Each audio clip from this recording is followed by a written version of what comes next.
Hey, y'all, and welcome to In Good Company with AT. I'm your host, Alexandria, and today I am so excited. I have my mom here with me, Felicia, to talk about learning to carry grief. One of the hardest things about grief is realizing that the world doesn't stop. The sun still comes up, people still keep going to work, life keeps moving, even when it feels like yours has come to a complete stop. Navigate this episode with grace and care. Mommy, I'm excited to talk about grief with you, but I also realize that we experience grief very differently. So I acknowledge that what I may have experienced may be a little bit different from yours. So I'm excited to have this conversation about the grief we carry. So before we get into the heavy stuff, I first want to ask a little icebreaker question. What is the latest book that you've read? Well, first off, thank you for this opportunity to spend a little time Of with you. course. My most recent book, I just finished reading a Kennedy Ryan book, Score. I had read one of her previous books, Real, which I really enjoy, and finished it. This was the sequel to Real, Score. So excited that you read it because I loved it. And we will actually be having a podcast episode coming up talking Oh, about it. So, really excited. I want you to tell us a little bit about yourself. So, we know that you're a mom, a professional, but tell us a little bit more about yourself outside of those roles. okay. I am originally from Birmingham, Alabama. My parents were educators in the Birmingham school system, and so they truly valued and made sure that we received great educations. We were very active in church, so Christ was the center of our home, and very much a family-oriented family, for that matter. And we really enjoyed life in Birmingham, and they instilled in us the values that my sister and I have an older sister, they instilled in us strong values. And so I went away to college in Kentucky, small liberal arts school, and then came back to Birmingham at the University of Alabama in Birmingham for grad school. Thank you. You're It's so nice welcome. always hearing a little bit more about you. So, we're going to jump right into the heavy stuff if you don't mind, mommy. Okay. So, you and I experienced a major loss. Mhm. You lost your husband, I lost my father. Um, those are the same people, in Yes. case you were wondering. How would you describe grief to someone who hasn't experienced a major loss? Well, first off, grief is a loss. It can be a loss of a person. It could be a loss of something. It could be a loss of an animal. It is a major mourning or heartbreak, and at times it can be overwhelming to people. It can impact your day-to-day life and Mhm. being, so to speak, and is something that until you experience it, you really don't know the impact of that grief. I think that is so true. You just don't Mhm. know. And I think every loss is a little bit different. Definitely. What surprised you most about grief? Well, I think just the what you just started saying, that every loss is different, and even with the loss of a spouse, it may be different than the loss of a mother or father or father-in-law, brother-in-law. Every loss is different, and everyone experiences grief differently. And you Yeah. started by saying that, how you grieve, uh, it may be different and will be different than the way I grieve. And Yeah. so there's no cookie cutter way of dealing with grief or, anticipating grief. It is different for everybody. Yeah. And I think it's always interesting to think about like we lost somebody at the same time, Hmm. but it's two different relationships and we are two Correct. very different people. Like Hmm. I hope I'm not putting you on Front Street by saying this. You, your eyes often water, and mine don't always water. So sometimes we grieve differently in that way. And that doesn't mean I'm not sad, and sometimes you cry when you're happy. So, like, it doesn't Correct. necessarily mean you're sad either. That is So, correct. I am a very emotional person and will express that through my tears. And the emotions can come happy, sad, excited, with laughter, with any many thoughts. And so I think once again that's why people are different, and we yeah, can't expect for everyone to grieve the same way, to respond the same way, and yeah, and so that's why it's really hard, and everyone has to work through it in their own way, and yeah, and with their own resources to do that as well. Very important. yeah. No, I love that. I think that's super important. What is something that you think many people misunderstand about grief? Well, just that is that it is different for different people. The time frame, some people say, Mm, time heals everything and then you'll be okay. Grief we carry with us all the time. I can think of your yeah, father and then I will have, these feelings of grief. Now, the grief may not be the intensity that I experienced 20 years ago or 10 years ago, but it's still grief because I'm mourning the loss of your father.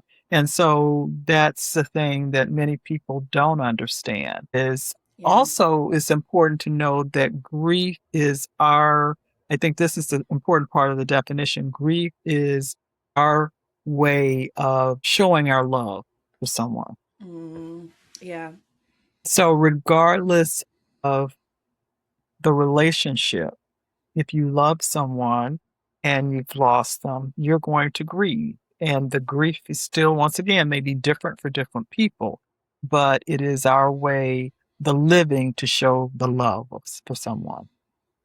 I love that. That's beautiful. And I think, often when we talk about grief, like, it always just seems like such a sad topic. Hmm. And it is. But I think what you just said is just shows the beauty in grief as well. Hmm. So, Hmm. it can be both things. We have to realize that as we keep living, we will experience grief because we're going to lose people, we're going to lose loved Yeah. ones. So it is something that everyone will experience. It's just how do they express it and process it? Maybe different. Yeah. No, I completely agree. And next, I kind of want to go into how the world keeps moving Mhm. around you in your grief when you're grieving. Do you remember the first time that you experienced grief and life was like, okay, go back to normal? Um, yes, there were a lot of times, but one in particular, after I had taken off after your father died. And I think I was maybe off for 2, maybe 3 weeks and decided to go back to work. And, I did not make it all the way to work. On my way Mm, and I was almost there. I mean, I was probably 2 miles, 3 miles away, and I called and said, "I can't do it today. I'll try again I tomorrow." never knew this. I never knew Yes. this. Yes, I could not. I was like, "I can't do it today. I cannot do it." And then once I did make it, the next day I did. I pretty much stayed in my office all day Yeah. and did that Yeah. for probably a good week or so, Yeah. because, it hurt even for people to, look at you and feel Ask. sad and Yeah. ask Like, questions oh, and, poor you. Right, exactly. So it was like, "Can you bring me my lunch? I can't go out. I can't go out." So I don't know how I'm going that's to make it really through this episode. so you'll do it. You'll do it. So that was that was very difficult because like you say, everybody else's life was back to normal, and Yeah. we have a new normal, and it's very hard to maneuver with the new normal because you're still trying to figure out what is it? What does it look like? How do I make my way? Because this is not what I'm used to. And that's very Right. difficult. Right. So that leads perfectly into my next question. How do you function when your heart is broken? For me personally, it was but God, okay? Truly being of faith, it was leaning on God, leaning on my faith. What really was helpful, of course, was that I had two young daughters that I had to get up and I had to keep moving because I needed to make sure that you and your sister were having as normal a life, even though I was not. You still Yeah. had to get up and go to school. You still needed to keep moving. And so I had to push it back and keep moving. And I will tell you that, yes, as you said, oftentimes my eyes water. And so I always had a box of tissues in my car. And in my car was where I would just cry my little eyes out coming back and Yeah. forth to work. But when I was at home, I needed to be on. I had to be mom. I had to be, make sure that you guys were getting what you needed to continue on with school and activities and things of that nature. And so, I didn't hesitate to cry around you. Obviously, you know that because you've said Yeah. that. But I needed to keep moving and Yeah. so it was without hesitation. I just had to get up and keep moving, and it's hard. It was hard. Yeah. Yeah. I, and I want to tell you that one, with you, I felt like life was not normal, right? But I Mhm, feel like you did a really great job making sure that things continue to function as normal as mhm, possible for us. mhm, And I am super grateful, if I have never told you mhm. that before, Thank for you. that. And that means so much. And I know that's not easy. So, Mhm, one. And then two, I also want to say, I think it's important for us to have spaces where we can cry on our own and mhm, to ourselves. And thank you for crying in front of us too, mhm, because I mhm, think it gives me permission, especially as like a non-crier. I cry a lot more now, mhm, that it's okay to cry. You are a functional adult who has done very well for themselves. So I see you crying and I'm like, oh, I guess that's okay. You know what I'm mhm, saying? Like, mhm. so thank you for not hiding that emotion. Well, thank you. And obviously, you knew that even before the loss of your father, that that's who I was, Yeah, which was that important too. your eyes That sweat all the time. Yes, yes. So, Yeah, I didn't know not that. all the time, but, uncertain things, yes. What responsibilities, like you talked about, like having to take care of us, but what other responsibilities kept moving when you weren't ready? Oh, well, going to work, having to having to get up and go to work because we needed to do things like eat, and have a roof over our head. We sure did. Yes, yes, yes. So I had to get up and go to work. Yeah. The other thing is the new responsibilities that I didn't know Mm, how to handle. I didn't have to worry about that. Your dad took care of the yard. He took care of things when they broke. He called the repair people. He took care of those and the cars. And so yeah. it was all of a sudden, things could be going as we would say normal. And then all of a sudden something happens and it's like, okay, And it's where do I like, begin?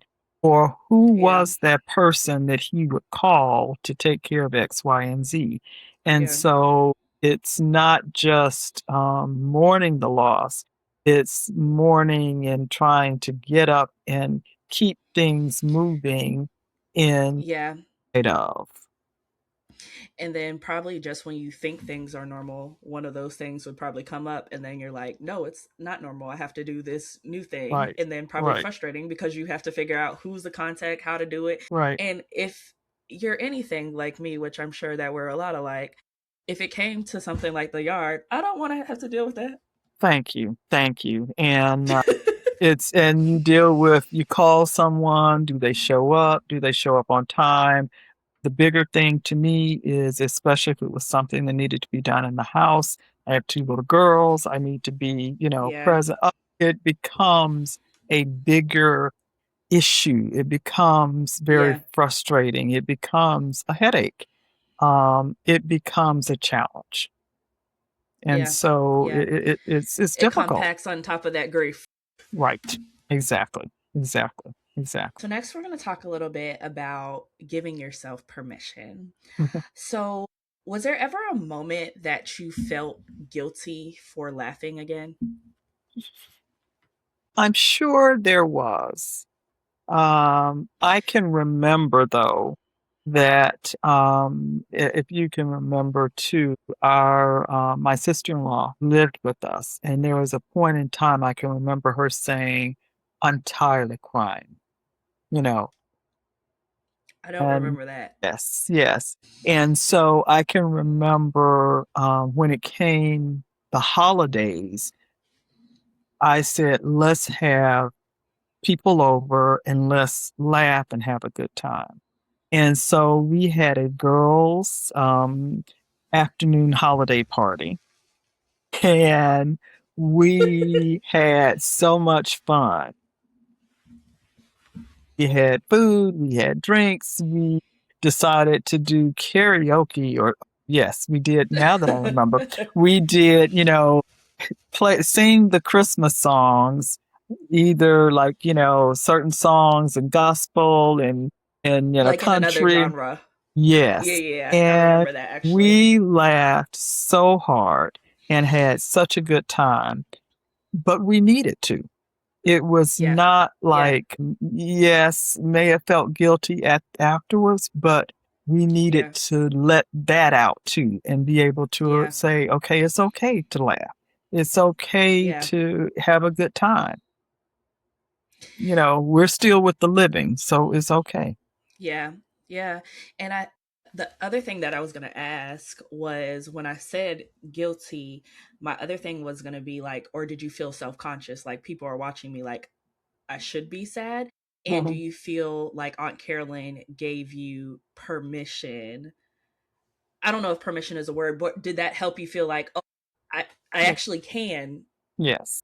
laugh hmm now? Well, and I Yeah. think it was that we can laugh, we Right, can do right, that. right. We still, are sad. We're still Yeah. missing, your dad, but we can still enjoy and laugh and just enjoy life and appreciate what we're doing and enjoy our friends. And Yeah. that was so important too at that time. Yeah. I love that. I love that so much. That's such a beautiful memory even to carry with you. Did moving forward feel like leaving someone behind at any point in time for you? Um, It does. I mean, first off, I feel like your loved one is always with you. Okay. Your loved one is here in spirit with you. Um, I can look at you and your sister and see your father. I can, Copy, think. paste. Yes, for you especially. And with your sister are things that she says or she does. So I feel like, we will forever. And that was what was so important too. And I would say that to anybody is that you still want to say their name. You want to reminisce together. You want to keep Right. them alive because they are. They are alive in your heart. They're alive in the people, the family that you have around. But there are times when Yeah. we participate, we have family events, we have milestones in life, graduations, um, the big milestones that I feel like he should be here, you know. Yeah. It's, I wish he could see you and Ariel as grown-ups now.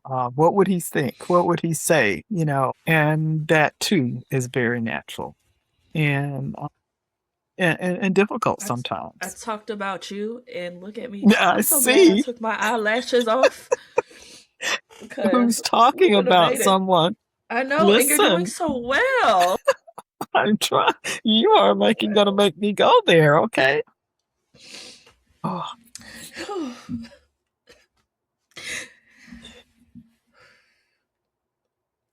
How did you learn that like healing wasn't forgetting? Like, mm, did you already know that? Was there something that how did you learn that? How did you no, become so smart? definitely did not know that. When these things happen in life, especially when that happened, I truly said to many people, this doesn't happen to me. This is something that happens to other people. You hear about it all the Do time. have we ever talked about this? Because that's exactly what I thought with my sixth grade self Mm, when it mm, happened. I was like, hmm. this is the stuff you see on TV. Right, Like right, literally, when I found out, I was like, this happens to other people. right. This I doesn't kept happen. saying that. And I learned at at that age that life Mhm. happens to everybody. It Nobody happens to is exempt. everybody. It happens to everybody. And so back to your question, how did I learn? Um, it's been an experience. I also will say that people going through grief, anyone going through grief, I highly recommend a therapist because you need somebody outside of family who's going through the same thing to Right, talk to, right. Talk to to. share Yeah. with, for them to help you be able to move forward. And it takes time, and once again, different time for different people, depending on who you are and your processing of grief. But through the work with a therapist, through, just moving on in life, that's where I've come to this point.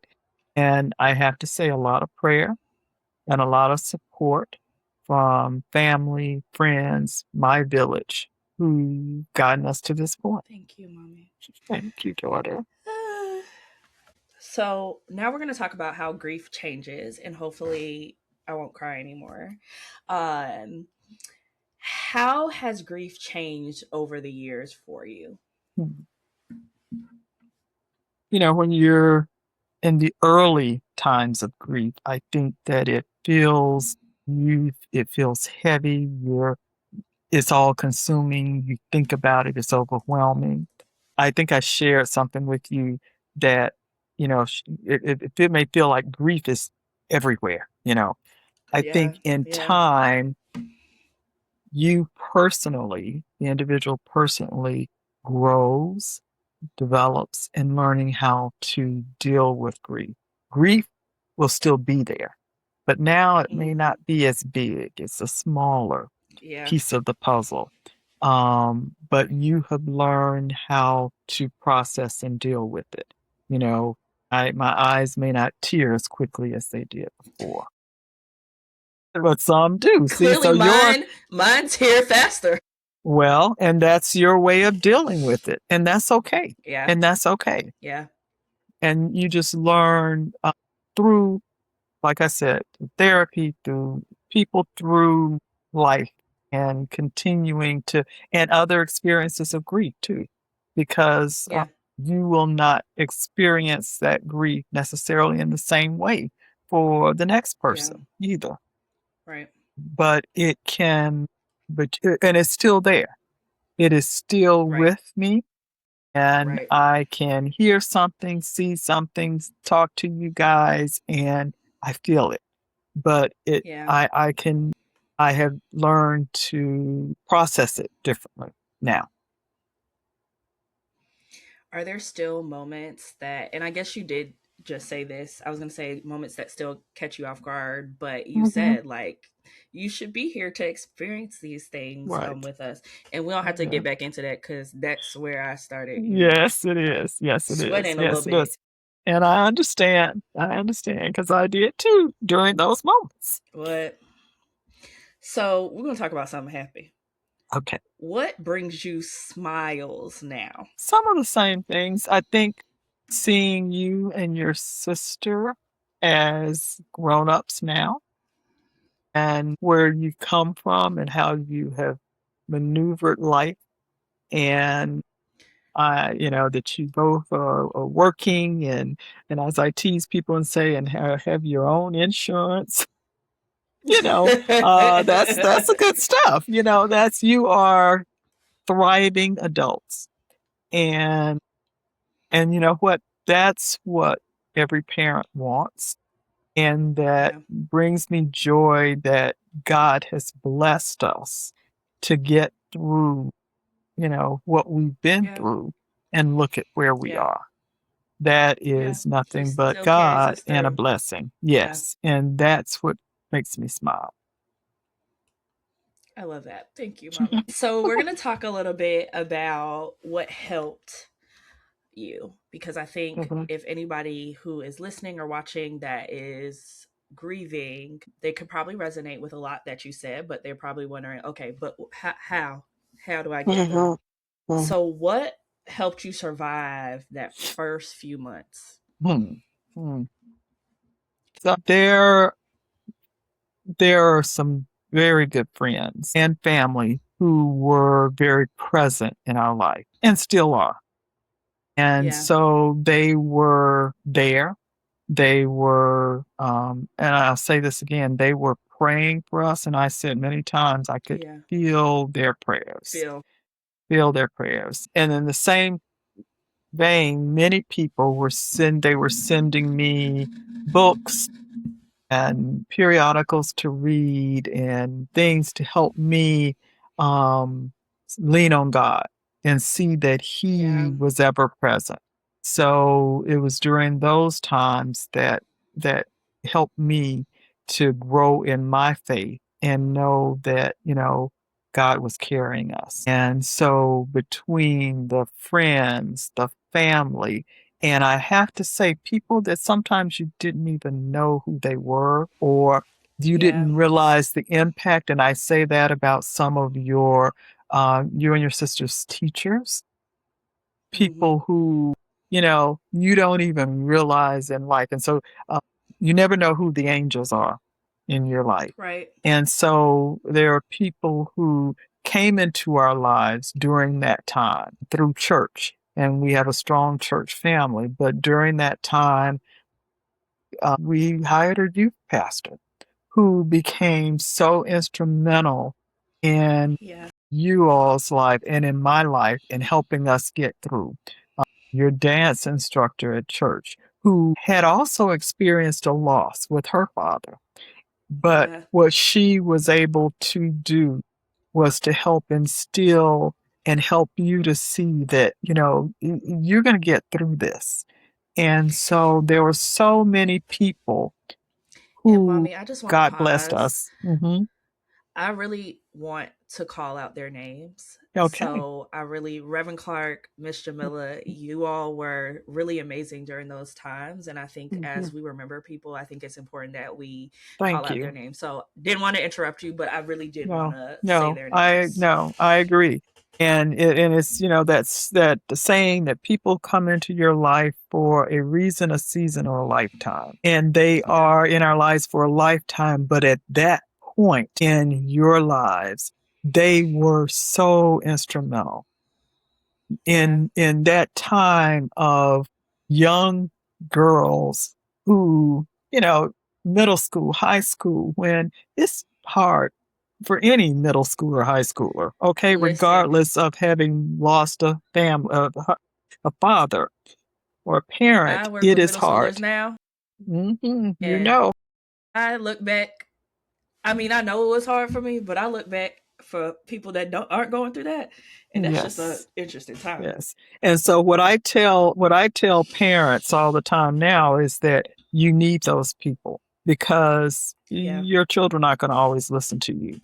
And it was not just them. There were other families. No, I mean it was not just the Mr. Miller and Reverend Clark, but there were other families who brought you in the fold, who said, "Hey, we're Yeah. headed to Oh yeah. Tallahassee. You want to, we want her to go," and you became a regular. And so I Yeah. cannot say enough of thanks and gratitude to the Floyds, to the Georges, to our Jack and Jill families, to Yeah. Aunt Pauline, and of course, Aunt Lisa, Aunt Carolyn, Aunt Cheryl, Yeah. who and Uncle Cedric, who were the gap that helped us get through. Yep. And then Yeah. later in your lives, the Wade and the Sonias, who God has Mm. just blessed us, okay, with people who stood in the gap and helped us get through.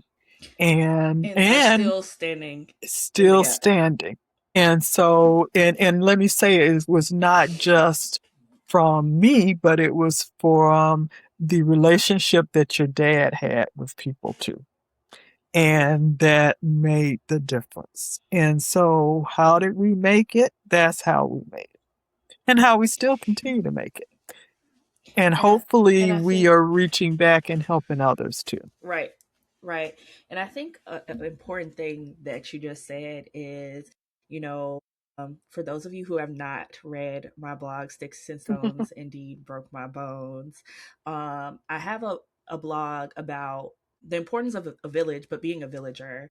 And I think Mhm, what you just said is so important. We are not just creating our village for ourselves, but for those yes. around us as well. So we just really need to be careful about how we treat people and how we are building Mhm, relationships, because it's not just for us, it is for mhm, our families, it is for our children, it is for those around us. So I mhm, just really wanted to highlight that because that was super important. mhm, mhm. So is there anything that you wish people would have done differently? In the midst of it, yes, sometimes you think about, it was a difficult time for a lot of people. And Yeah. there were some who, I'll be honest, and I didn't see it initially, but there were some people who didn't come around anymore, you know? Um, and, and as the person that's here grieving, you're kind of, feeling uncomfortable about that. Do they not want to be around us? Yeah. But Yeah. they were in their grief, they They were found it grieving too. very difficult. There were Yeah. friends who didn't come back into the house again, for Yeah. years. And once I realized what that was, their way of Yeah. dealing and having, I was able to say to them, "Hey, proud of you. You came back."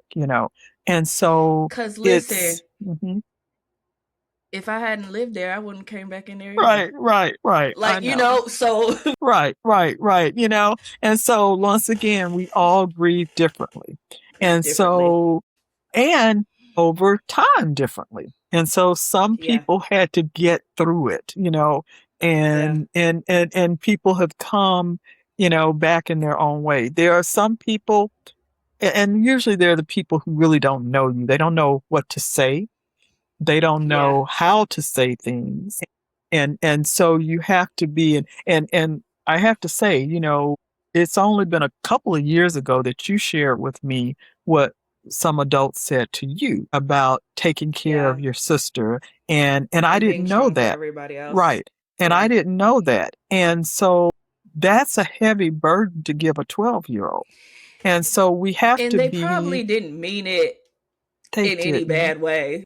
Right. But But you, as a 12-year-old, I right. internalized that as these two crybabies, I'm going to have to sit up here and be hard. And now here I am at 32 crying all the time. That's okay, baby. I'll cry with you. Don't worry. It's But yeah, taken no, a long that is a good time, but point. yes. And so we just have to be conscious of what we say and Yeah. how we show up for people, and being Yeah. honest with people, and they will understand too. Yeah. Definitely. Yeah. No, that was good. You're dropping some gems, mommy. You're dropping some gems. So next, we're gonna talk a little bit about the things that grief has taught us. So Mm. how has grief changed the way that you love, or has it changed the way that you love?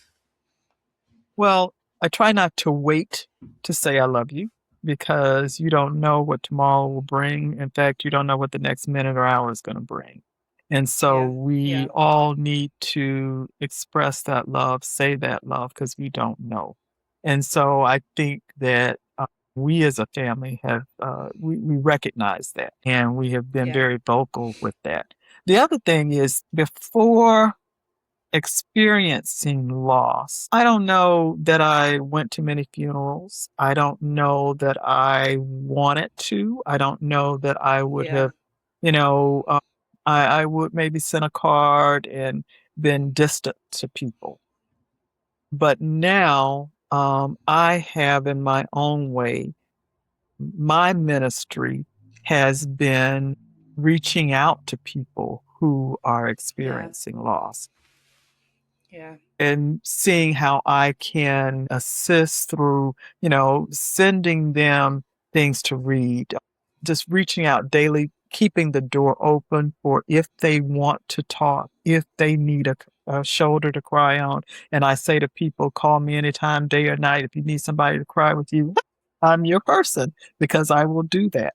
And it's Easy. okay. It's okay. Yeah. It's Yeah. okay. And so helping people to recognize that grief is processed differently for everybody, that Yeah. no one can put a time frame on it, a process with it, this, you should only do this and not this. It's you can't do that, not telling Right. you, "Hey, Right. clean out the closets today or tomorrow." All of that stuff.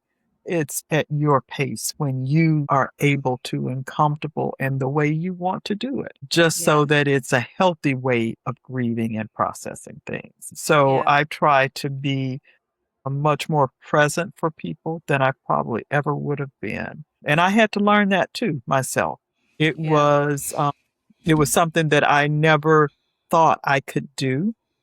And I was challenged to go and reach out to someone who was experiencing a loss. And I don't know if you even know this story. It was not maybe 6, 8 months after your daddy died. Whew. And our pastor called me and said that one of my sorors who was visiting, I did not know this person at the time, that she and her husband had been on their honeymoon on a cruise, but he had been airlifted back to a local hospital. And would I Mm. check on her? And he knew I worked in hospitals, but at that point I thought, I can't go check on her. And so I first reached out Check to it on some me. other people. Thank you. I reached out to some other people, who worked at that hospital to see if I could, get them to assist in any way. And I will never forget because I think you and Ariel may have been in Birmingham at that time. And so it was a Saturday night. And so that Sunday morning, it kept still tugging at me. So when I got to church, I asked, and I tell this story all the time, when you need somebody to go with you, I call Aunt Pauline. I asked Oh, Aunt Pauline, Pauline. do you mind coming with me? And so we were available for this lady, Mm. Shirley. And unfortunately her husband didn't make it. But Mm. I realized that I could do that. And it was Yeah. difficult. But once again, like I said, hey, you need somebody to cry with you. I'm there. I'm with you because I Yeah. know how it feels. And Yeah. so that has become something that I try to, not always, but try my best to reach out, to be available, to make sure and, give a hug and let people Yeah. know that you're there for them because you know where they've been, you know what the way they've walked, their journey. So you've really made this your ministry, which I really Mhm. like is amazing Mhm. because to your point, it could be easy to say, I've dealt with enough Yeah. grief. Mhm. Someone else do that. Mhm. And it can be hard for whether you experience grief or not to know how to support people in their grief. What would you say are like the top three Mhm. things or three things that you've learned that are helpful in standing with someone or supporting someone who is going through a grief journey? Well, I think it's to be present. And that doesn't mean that you need to talk a lot. It doesn't mean you need Mm-hmm. to, just be there, And so Yeah. whether somebody is, not in the same area as me, reaching out to Right. them and texting them and allowing them the opportunity to, respond back or even say, hey, you got a minute to talk? So it's Yeah. being present for them. Um, praying for them. Like I said, in the midst of our journey, I could feel the prayers. Mm, And I often say we have a picture in the house where, everybody's seen this, where, the footsteps, and there's a point in time where there are only, one set of footsteps. And in the picture, God is carrying you. And so it's mm-hmm. oftentimes that I picture that. And that's like those prayers that are just taking us through those difficult times, those hard times. And so I believe in the power of prayer. And so Yeah. that has helped me and I know it's helping others. So being present, praying for people and if possible, giving them the opportunity to be able to just laugh sometimes and to Yeah. breathe and as you said, when do you know it's you can laugh whenever you're able to. And so Right. giving them Right. permission to be themselves and to yeah, and it's going to be a new you. It's not the same old you because you Yeah. have evolved through this experience. And That's so so, funny. That leads me to my next question. no, okay. So, who have you become Yeah. because of what you survived? Well, like I said, I've become someone who understands grief and others' journey a little more Mm, because I have come to understand my journey. I have tried to be a better listener, a better supporter of whatever that means for those that I'm trying to support, being ever present. Also, as I've said, enjoying life a lot more. yeah. Someone who's Yeah. come to appreciate the experiences of life, and it's about the experience Yeah. versus a thing or something like that. Yeah. Material things. Right. Yeah. I do feel like a deeper faith in God.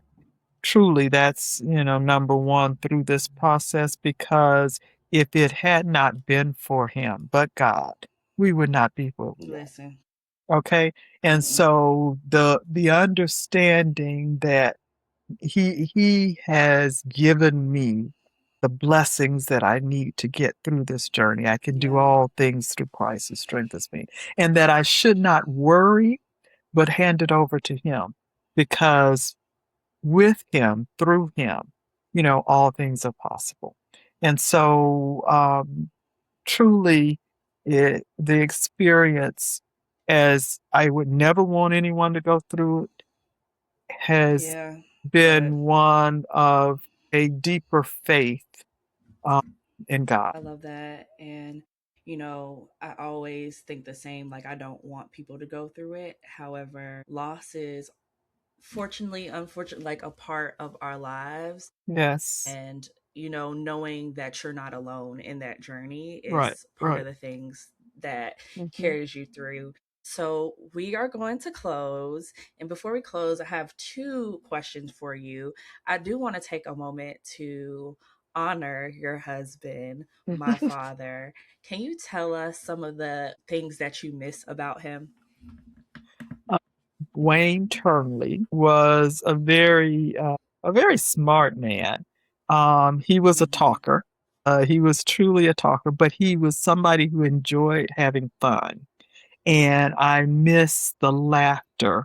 I would truly be remiss with now saying, I mean, he was an engineer, so he knew how to fix things. He Mm-hmm. was tenacious at it. And Yeah. I often would Focused.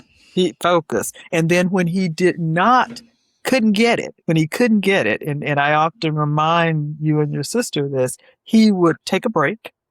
He would come upstairs, he'd play a video game, he'd do something else, and then all of a sudden it was, I didn't realize that the light bulb would go off and he'd go back to going back to whatever he was, because he figured it out, and I truly miss that. He knew how to take care of, and I would say to him, how do you know how to do this? I mean, what, how did you learn how to do this? And it was anything that broke around the house, anything that needed, attention. It was like, I don't know, but he knew those things, and I truly miss that. I miss that, it was not here, as I said, to see the graduations and the many Mm, accomplishments that you guys have achieved. And then I often wonder, when I'm able to fix something or do something, is he like, oh, finally she figured it out? Probably so. Um, Always the life of the party. And all of our yeah. friends who knew us well, who would come over for gatherings, would always say, and they still say, many of them will always say, I miss my buddy Wayne. I miss my buddy Wayne, Yeah. because the life of the party, knew how to entertain and keep people involved, and really committed to church, to his family, to his fraternity, and was the one who was going to always be on the forefront to raising money and doing the right thing for other people and supporting the community that we live in. And so he's been sorely missed, definitely. Thank you for sharing that. And I always love Yes. hearing those things because I see so many of those qualities within myself too. Hmm. So Hmm. it's great hearing those things. So thank you, mommy. This is always the part of the episode where I talk about how the guest has been good company for me. And I think that I could probably go on for hours about how you have been good company for me. You are just such a great role model. Um, as I said, even in your grief, in your loss, you were there for us. You were focused on us. I cannot imagine going through the things that you have been through and just being so present and being so supportive. So, if I can be like a corner of the woman that you are, You are. You I are. think I'm gonna be okay in life. You are. So thank you so much for being good company to me. Thank you for showing up for me. Thank you for being there when I call, even when it's not really an emergency, but it's an emergency to me. Thank you for making me feel valued and heard. So, who has been good company for you on your grief journey? Truly family. My father during this process, who's now deceased, my sister, brother-in-law, sister-in-laws could not have done it without them, as they were grieving too, definitely. Yeah, Our church family, and those some we've already named, who helped yeah, me in getting through this life in early years with these two young girls. And it, I could not have done it without, and I say this all the time, without my village. People that yeah, I was able to call on no matter what, and they were available to us. And I think that's what we've learned, is to be available to other people. And yeah, so, so many people that I just am forever blessed to have in our lives, to have made a difference and helped us get to where we are today. yeah, And yeah. we are just so blessed. So blessed. And I so agree. I've had a I lot of agree. good company. So thank you. Good. I'm so glad. Well, mommy, thank you so much. It was so special to be able to share this space with you. Thank Thank you. you for coming on In Good Company. And thank you for everyone who's watching and listening. Thank you for being in good company with us. Until next time, thank you. Bye, everyone. Thank you. Appreciate it.